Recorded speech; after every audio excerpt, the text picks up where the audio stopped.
Build creative confidence. Beat the inspiration addiction. Join the Writer's Gym. Joining me on the Writer's Gym today is Kayleigh Dobbs. Kayleigh is an author, editor and playwright from South Wales. She's the founder of Happy Goat Horror, a review site and podcast with a focus on independent horror. Her recent short story collection, The End, Black Shuck Shadows, was a 2023 Imagine Award finalist.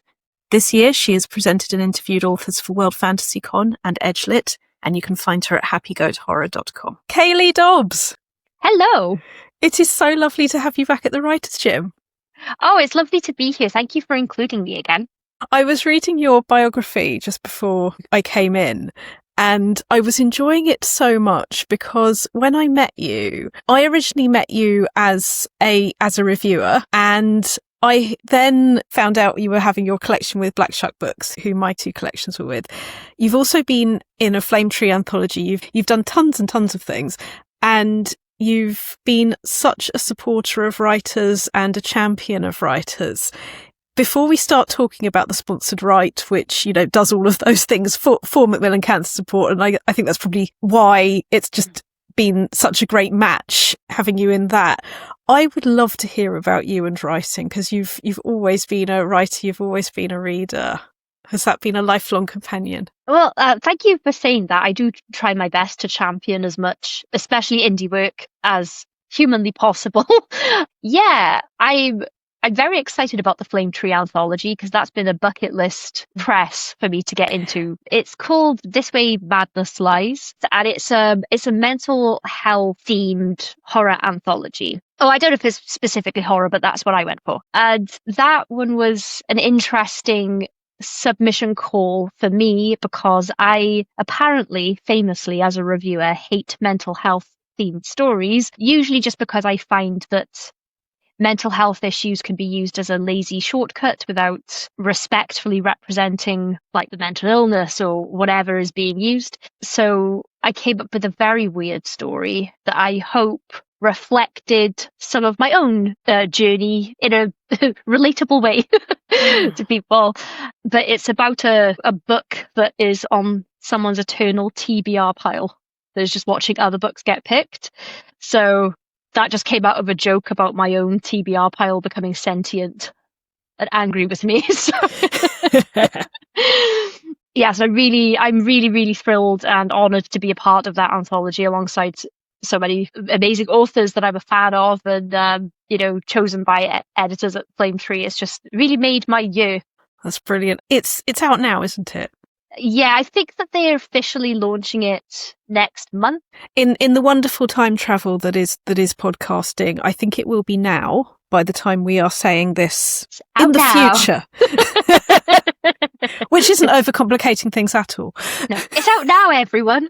Yeah, if now is a little bit later than the 19th of August in 2025. Speaking of the future in 2025, you and I joined forces in October for Green Ink Sponsored Right. Yes. And it was very interesting actually hearing you say that call out really spoke to you, because when there are certain things that we see done wrong and we see the damage of that thing being done wrong, being able to be a voice in the right direction for that is a very powerful thing, isn't it? I think I felt something similar with Sponsored Right. It was a case of, I want to raise money for this charity.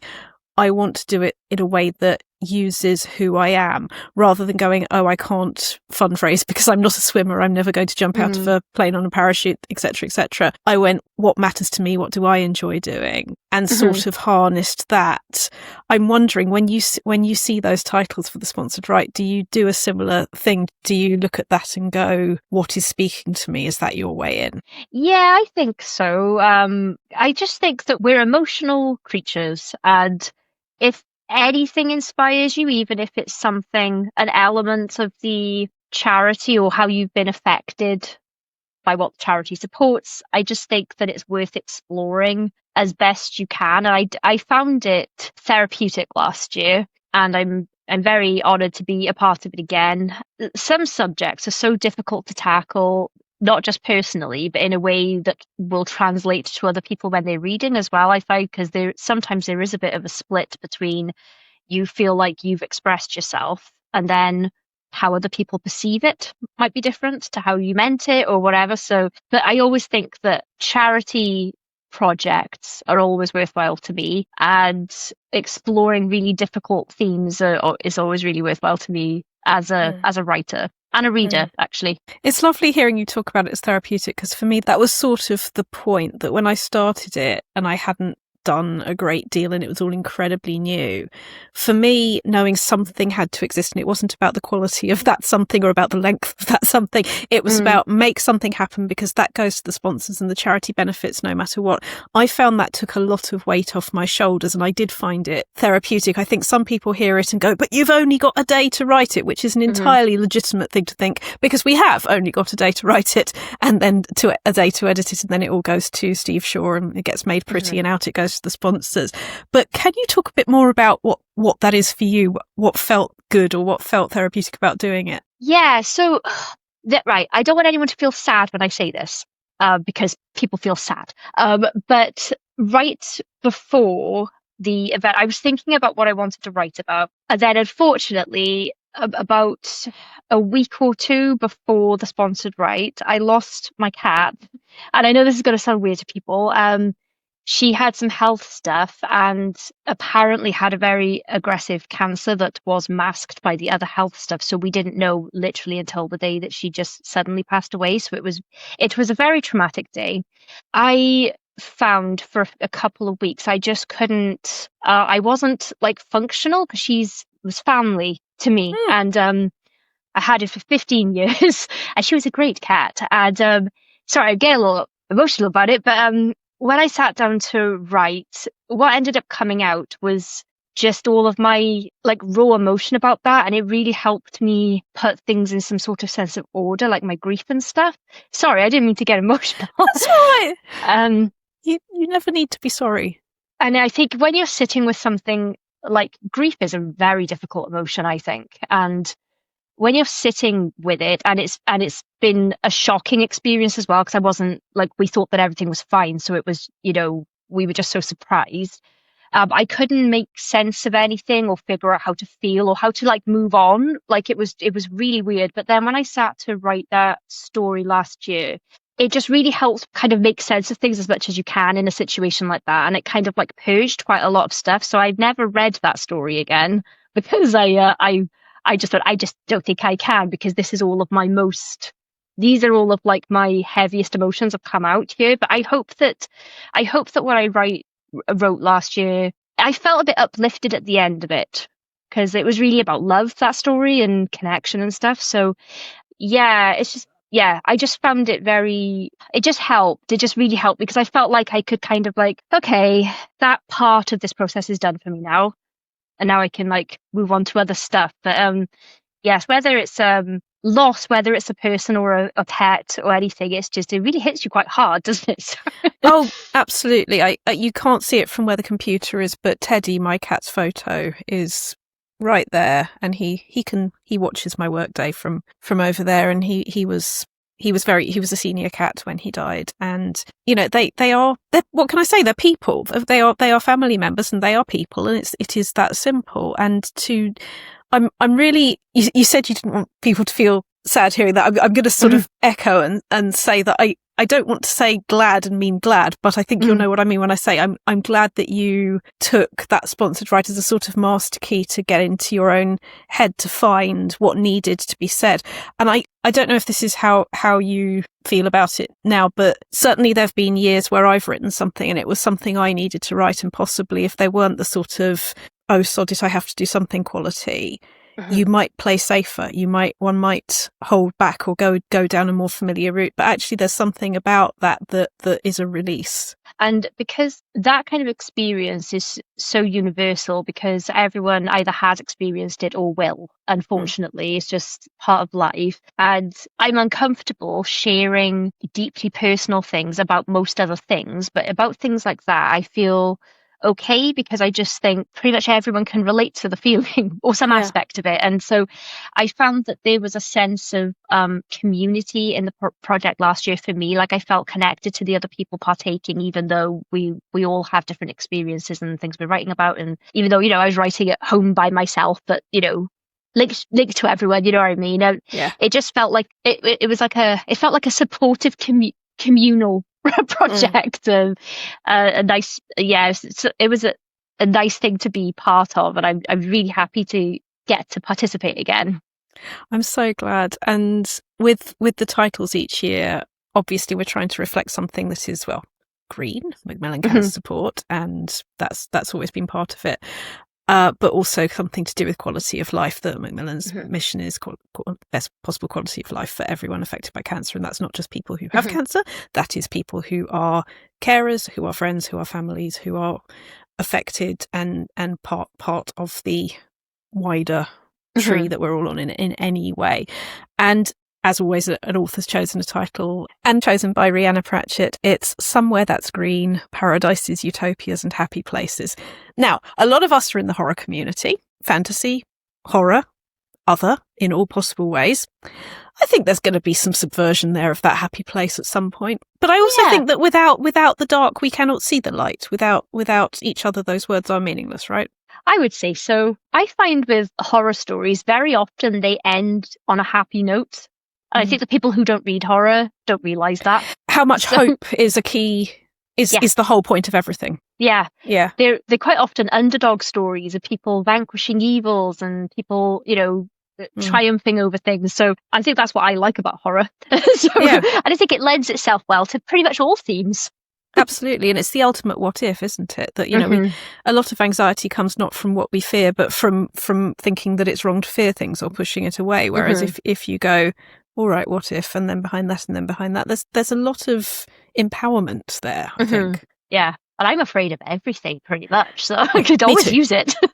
Absolutely. I mean, I've gone on about this enough times that there's probably a tick sheet of how many times Rachel says this for regular listeners, but I did used to think I did not like horror because I didn't like body horror, and I did not notice for years that the Gothic novels and pretty much all of 19th century fiction and ghost stories and all of the stuff I loved was as much horror as body horror as anything else. And you can have favourites, it's fine, and there's so much richer than I realised. I really think there's horror out there for everybody. Just this week, my cousin bought a Rachel Harrison book because she does like horror, but she doesn't like being really scared, and she doesn't like extreme stuff at all. And I thought, and I've been racking my brain for such a long time, like, who can I recommend? And then I was like, oh, Rachel Harrison. What a great example of an author that has great horror themes and stuff, doesn't go, crazy with the human suffering and element. So, I think every time I make a video that's reviewing a bunch of books, they're all completely different types of horror altogether. I always have to be like, oh yeah, this is this subgenre, this is this. I was thinking about that because we are always, whether we do it on purpose or not, we're always advertising what it is we are, what it is we do. And by doing that, you're communicating such an important message that all of these are, there isn't a hierarchy there. It isn't that some things are more horror than others. And although I do think sometimes that message does get diluted, but actually the whole point, I mean, having said hope, I think for me, it's actually identity, that when you understand what's going on in your head, you're living your own life much more actively. You're living it as your own. And I do think horror is an important place for that. I was speaking with, a few months ago, I spoke to Professor Richard Hand, who has specialised in horror for pretty much his whole, like all different types, like screen, theatre, radio, dramas, everything. I've never met anyone that has as much space in his brain for horror as this guy. And we were talking about this sort of elitist attitude towards horror that you often see from other genres where they think it's like really lowbrow, low form of art and storytelling and everything. And he said that what people seem to forget is that all of the stories that we're raised on from children are horror stories, like folklore and fairy tales. Yeah. They all come from horror. And he said when even the child friendly versions of them. They tend, like Hansel and Gretel is a horror story. Sleeping Beauty. Sleeping Beauty is a horror story. Yeah. So basically any of those. Cinderella, my God. Oh, Cinderella. Yeah. Rumpelstiltskin. Oh, yeah. I mean, when you get to the Three Bears, then it's extra interesting. Oh, yeah. There's a little subtext going on.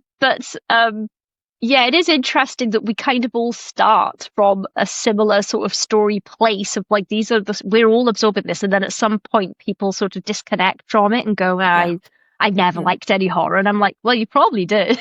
Or it doesn't count as horror because it can wear this hat as well. And we prioritize this hat. Yeah, it's a fairy tale. So therefore it's fluffy and nice. But actually, when you think about it, you're like, oh, what did I just read?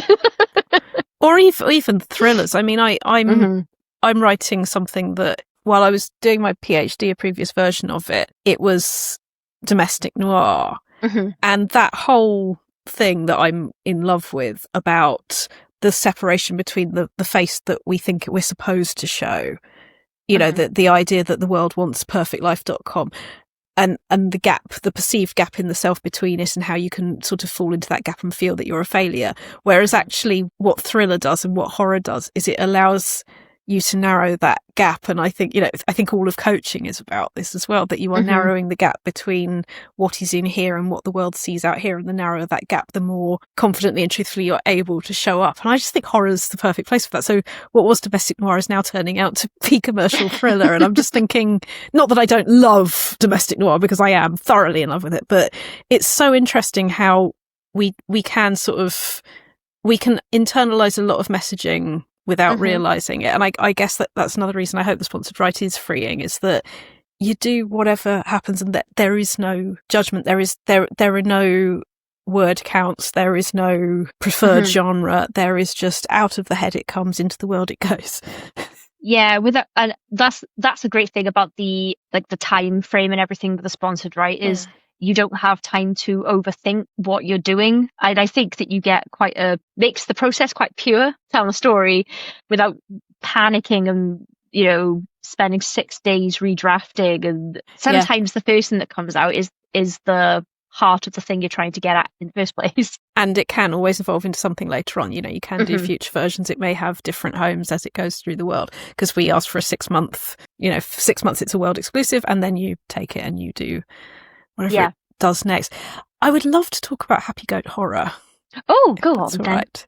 Yes. Because what you've created has just, it's absolutely, it's a passion project in the truest sense, and it has done so much good for people. Do you want to sort of tell us a story? Tell us where it came from. Yeah. Okay. So I used to write book reviews for a couple of different websites, and sort of just like little horror articles, like listy things, like 10 things you didn't know about The Descent and stuff like that. But when you write for other websites, a lot of the time I was taking the review requests that were coming in to those websites. I suppose I was free to write about where I wanted, but I tended to just go by what was on the review pile.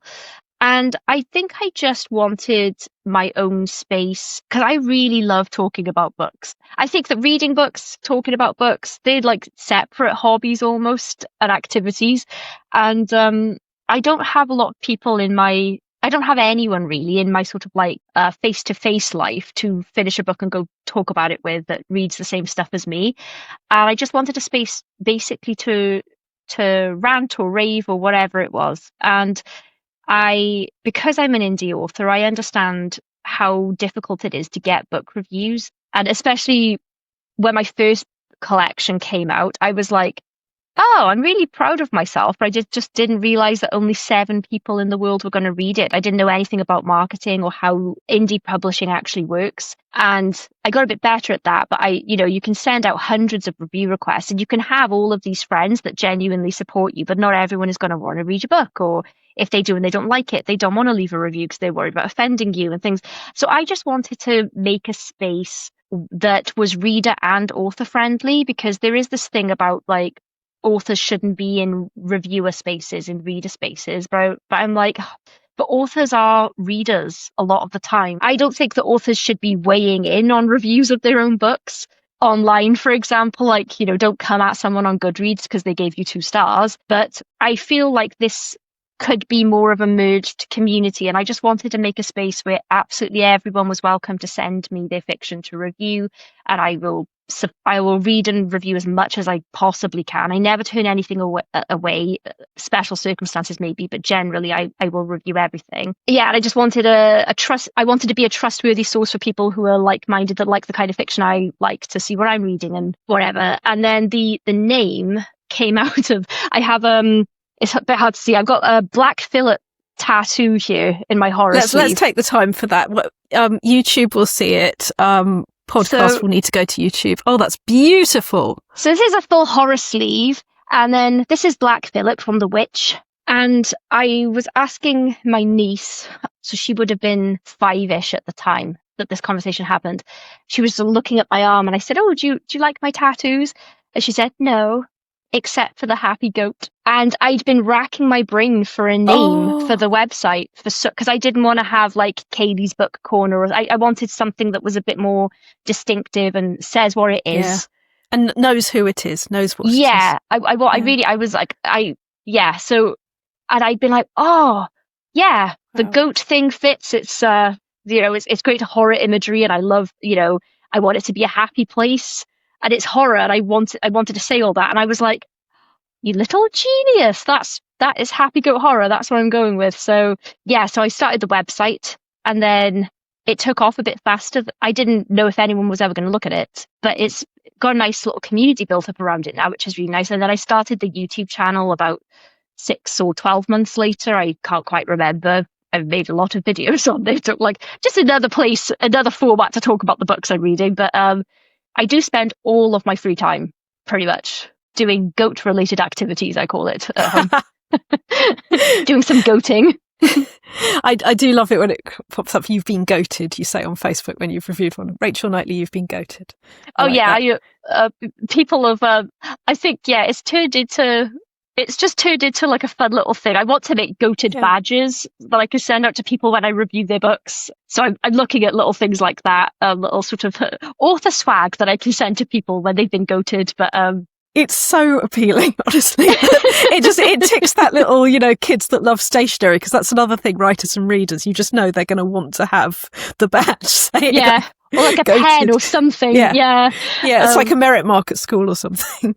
Thank you for letting me talk about Happy Goat Horror, because it started off as like, oh, I don't know how long I'll do this for. And it's really become, I've just made so many friends through it, like-minded readers. And it's really nice to know, like when someone tells me that they bought a book that they would never have heard of otherwise, maybe because they read my review or something. And it just makes me feel really happy, both that I could share something that I really liked, and that I know that someone's getting a sale, like because I'm on both sides of it. So it's I think I don't make any money from it at the moment, and I might never, but that's not going to stop me from making my videos and writing my reviews. The thing is also, I think, and I don't know if you see it like this, but I'm guessing you've had similar experiences, that as with the sponsored write, there was a hunger in me that I was starting out writing, and it was a reason to, quote marks, have to write that. Whereas if there weren't the charity aspect, one would find reasons to stay small, to play small. Whereas when there was that, and I knew it was going to help, it made me write more. And I'm wondering if seeing the encouragement and seeing the pleasure that it gives writers and readers, I'm wondering if that did play into your confidence with your first collection with Black Shuck Books, for example. That was there a relationship between those sides of life? Yes, there was, because the more I read, I never meant for Happy Goat Horror to be so indie focused. It's just naturally, I realize that that's what I really, really care about, is because I'll review Stephen King books, but Stephen King doesn't need me to give him a boost. If that makes, whereas like indie authors, any boost is like, I find any boost helpful, anything at all. And I have read so many great pieces of work from authors that I might never have seen their book. Like if I'd read the back cover synopsis, I might have thought, I don't think that's for me. I don't read the back cover synopsis of any book anymore before I pick it up, because I've learned that some people are really good at writing a novel and not so great at summarizing it on the back of it. Like, so because I read so much that breaks the conventional rules of storytelling, because I find that indie horror or indie fiction is much more free and experimental in style and the kinds of things that people are writing about and the way they're expressing it. It made me feel a lot more confident to just go with my gut for what I wanted to write and stop worrying about, oh, I have to have a 3-act structure, or, oh, I don't think I should go into that theme because who am I to talk about that theme? Whatever it was. And because when I first spoke to you, I was having a confidence crisis and I hadn't written anything for a year or so. Yeah, and just so many author voices all the time supporting everybody, because I see that so much more now because I'm in the reviewer spaces. Yeah, it gave me such a boost as an author to just get the thing done and stop worrying about it, and hopefully people will like it. But if they don't, that's okay, because there's another project that I can work on. Did you meet Steve? Was it a case of, I want to be in Black Shuck Shadows, or what did you choose, or what happened? I think I must have met Steve initially, probably was like Facebook friends with him through mutual writer stuff. And then I met him in person, probably at a horror convention before I started going to book conventions. I know I'd met him, and I secretly did want to have a Shadows book. I got a bunch of them on my shelf here and more that I haven't read. I have nearly all of them, and I really wanted to be in one, but I didn't have the confidence to ask. I didn't know how it went. And then I met him again at ChillerCon, and he asked me if I wanted to submit something, and I didn't have something to submit, but I was like, yes. I was kind of like, oh my god, yeah. And then I calmed down. I was like, oh well, sure, if you want me to, Steve, I could maybe whip something up. I had like an idea and I just worked so hard on it, and it was such a great feeling to be asked. I thought, even if he doesn't actually take it when I submit it to him, at least I've got something I've been thinking about for a long time, and I didn't have the confidence to put together. I'm not saying I broke any new ground or anything with my collection, but it's themed, and I wanted to link stories. There needs to be a swear box for writers talking about their own work like that, because I think it's such an important thing for people to see happens, is that the person there who was submitting in the first place and the person sitting here who's got her story in a Flame Tree anthology, and then fast forward another 3 years, 6 years. How many years was it between your first collection and where we are right now? Oh, lots. It's not lots and lots though, is it? My first collection is sadly out of print because it was with Sinister Horror Company. And that, I think, was 2015. That's when I started getting published in various anthologies. And then Justin asked me if I sent him a story, but there wasn't a call for it. He didn't have anything open you could use it with. And then he said, oh, well, we could do this as an ebook. And then maybe do you want to do a collection? And I was like, oh, I do have a bunch of stories, actually. And then between that and now, I went through a patch where I didn't write anything because I had a massive confidence crisis and just stopped. But I'll see you not very long and raise you. 2015 to 2025, 10 years, right? Yeah. All of that has been fitted into that. And we're sitting here doing this. And then in another, if we look to 10 years from now, it's not unreasonable to think, and other things will have happened. So I'm not saying that when we look back at things we've written before, we don't go, oh, I know how I could have improved that now, because that's life in all conceivable ways. But, in a way you wouldn't want it to not be. You wouldn't want to sort of look back and not think, I can see how I've grown. I can see that I'm still growing. I will be growing always, Yeah, that's a cool thing. Yeah, I actually had funny you should bring that up, because I actually had the opportunities to. So my first collection was called Corpsing, and it's now out of print, sadly. And I haven't rehomed any of the stories, but I was asked by an editor that I like if I had a comedy horror story that I could submit for this anthology that came out. Tales from the Lark Side, it's called. And I was like, oh, actually, I do. I have a story called Bitey Backman that I would quite like to rehome. It's like a comedy. It's a silly comedy horror. And she was like, oh, yeah, no, I've read it. And then I was like, oh, great. Okay. She was like, yeah, I'd love to take that. And then I had the opportunity to edit it. Now, obviously, I probably wrote it like 12 years ago if it was published 10 years ago. And it was fun to edit, because I was like, oh, like whenever you take a red pen to your own stuff, I was like, oh, I have improved, I would like to think, because I got to change the stuff that would make me cringe a bit looking back. So yeah, it was fun. I did that as well, because the one of the stories in my Black Shuck Shadows collection in Beyond Glass it had won first prize in Writers Forum magazine, And that was the story that my now partner had dared me to write when I said I don't write horror.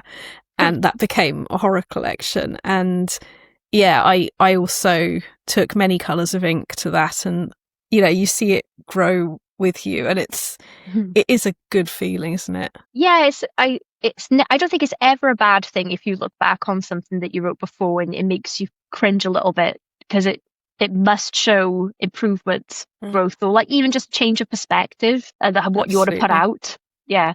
Great collection, by the way, Beyond Glass. I loved it. Thank you. I'm really, it's so lovely hearing you say that. And you've been so encouraging and positive, not just about me and my writing, but about the community, about all of the ways that horror and the people who write it have just so much to give. And it really is fabulous what you do. So I'm really, really, really happy you're on the Sponsored Write. Well, we've covered quite a lot of stuff.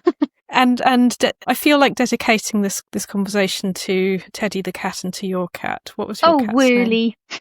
name? It was baby cat, but then she just started responding to Whirly one day because she was a swirly twirly little whirly cat. But yes, I have a little picture of her over there, and I think if you're happy to send a photo of her when we get your photo and in your bio, could we also get hers? Oh yeah, I have so many. I think it needs to be done. I think it really needs to be done. She's a great source of inspiration. She had quite the personality, I have to say. I think we understand humans much better when we spend time with cats, but it's been such a joy, Kayleigh. Thank you so much for joining the Writers' Gym. And a reminder that all of these links for everything Kayleigh's talking about and for the Writers' Gym will be in show notes. And Kayleigh Dobbs, thank you so much for joining the Writers' Gym. Oh, thank you so much for having me. And if I can go with my goatee sign off, just like to say bleat. Bleat. Bleat. You've visited the Writers' Gym with author and coach Dr. Rachel Knightley. Production and sound design are by Ashley Lexine, and theme music is by Chris Gregory. To join a Writers' Gym workout online or in London, as a guest or as a member, visit writersgym.com or email thewritersgym@rachelknightley.com.